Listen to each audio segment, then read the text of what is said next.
Hello viewer, আসসালামু আলাইকুম।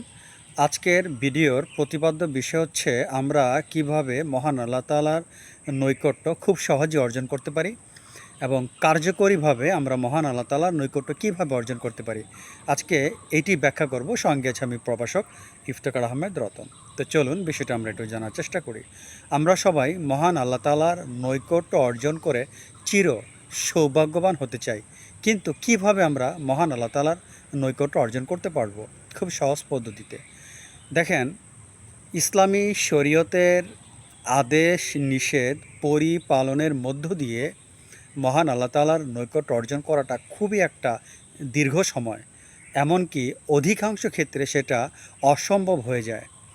মহান আল্লাহ তাআলার নৈকট্য অর্জন করার চ্যাপ্টারটা কিন্তু সম্পূর্ণ আলাদা। আমি কিন্তু বেহেশত বা দোজকের প্রসঙ্গ নিয়ে কোনো কথা বলছি না।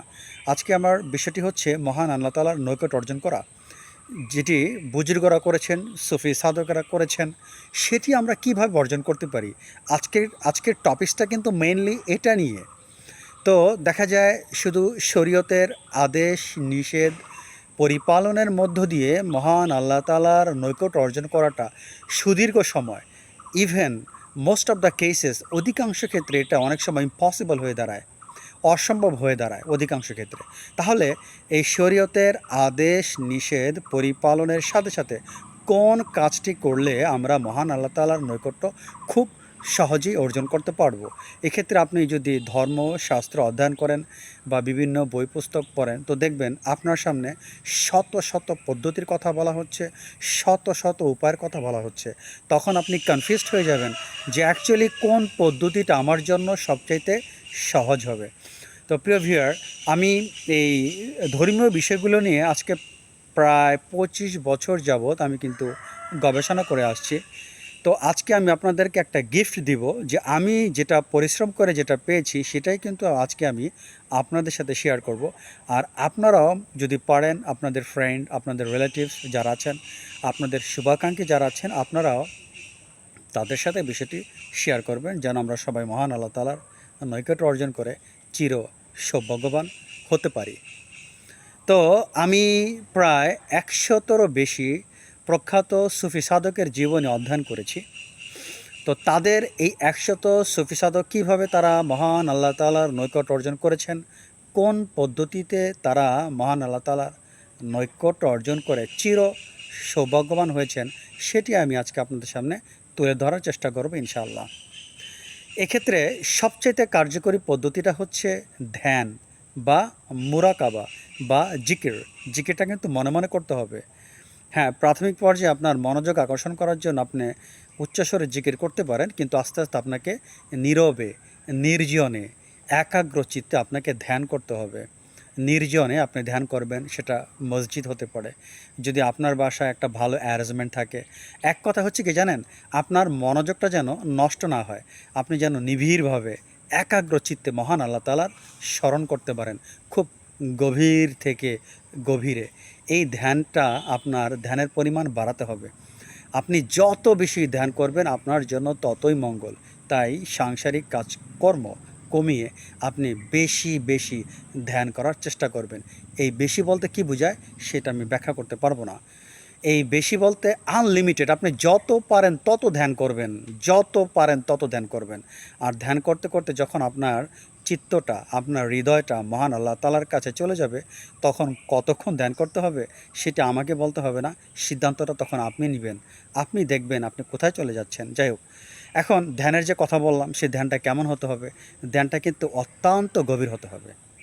আমি কিছু ধ্যানের কথা বলছি। দেখেন, অনেক বুজুর্গ আছেন যারা কিভাবে ধ্যান করতেন। এই ছোট ভিডিওতে শত শত সুফি সাধকদের ধ্যান প্রক্রিয়া নিয়ে আলোচনা করা সম্ভব নয়। আমি কিছু সুফি সাধকদের দৃষ্টান্ত উপস্থাপন করছি। আপনারা হযরত হাসান বসরি রহমতুল্লাহ আলাইহির নাম শুনেছেন। উনি কিন্তু একজন প্রখ্যাত সুফি সাধক ছিলেন। উনি এত গভীরভাবে ধ্যান করতেন যে ধ্যানস্থ অবস্থায় তার শরীরটা কাঁপতে থাকতো মহান আল্লাহ তাআলার ভালোবাসায় এবং ভয়ে। হজরত রাবিয়া বসরি রহমতুল্লাহ আলাইহি, উনি কিন্তু ঘন্টার পর ঘন্টা, ঘন্টার পর ঘন্টা ধ্যানের মধ্য দিয়ে কাটিয়ে দিতেন। বায়েজিদ বোস্তামি রহমতুল্লাহ আলাইহি, যাকে আল্লাহ পাকের খলিফা বলা হয়, তিনি অত্যন্ত গভীর ধ্যান করতেন। ধ্যানের মধ্যে তিনি তার নিজের অস্তিত্বকে ভুলে যেতেন। তার দেহত্ববোধ থাকতো না, নিজের অস্তিত্বের কথা তিনি ভুলে যেতেন, তিনি নিজেকে হারিয়ে ফেলতেন যে আমি কোথায়। তারপর হজরত আলী ইবনে আবু তালিব রাদিয়াল্লাহু আনহু উনি ধ্যান করতেন খুব গভীরভাবে।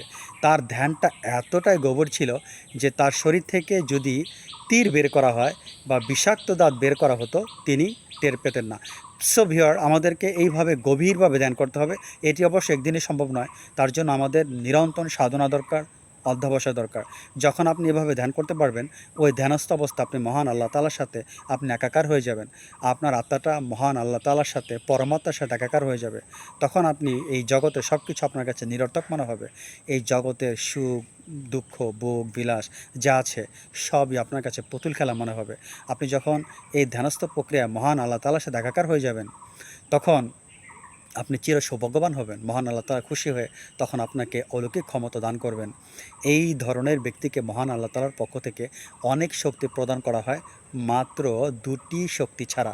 একটা হচ্ছে ধ্বংস, আরেকটা হচ্ছে সৃষ্টি। এই ধরনের ব্যক্তি কোনো কিছু সৃষ্টি করতে পারেন না কোনো কিছু ধ্বংস করতে। এছাড়া তিনি যা ইচ্ছা তাই করতে পারেন, সব কিছু তিনি করতে পারেন। যাই হোক, এই বিষয়ে এখন কথা বলবো না। তো আজকে আমরা বুঝতে পারলাম যে ধ্যান প্রক্রিয়ার সবচেয়ে সহজ পদ্ধতি। আপনার ধ্যানের গভীরতা যত বাড়বে, আপনি ততই শীঘ্রই মহান আল্লাহ তাআলার নৈকট্য অর্জন করতে পারবেন। সেটা যদি আপনি ১ মাসে পারেন, আপনি ১ মাসে ইনশাআল্লাহ মহান আল্লাহ তাআলার নৈকট্য অর্জন করতে পারবেন। এটি সবচাইতে সহজ এবং কার্যকরী পদ্ধতি। এছাড়া অন্যান্য পদ্ধতিগুলো দীর্ঘ সময় সাপেক্ষ। আশা করি ভিডিওটি বুঝতে পেরেছেন। সবাই ভালো থাকবেন। আল্লাহ হাফেজ।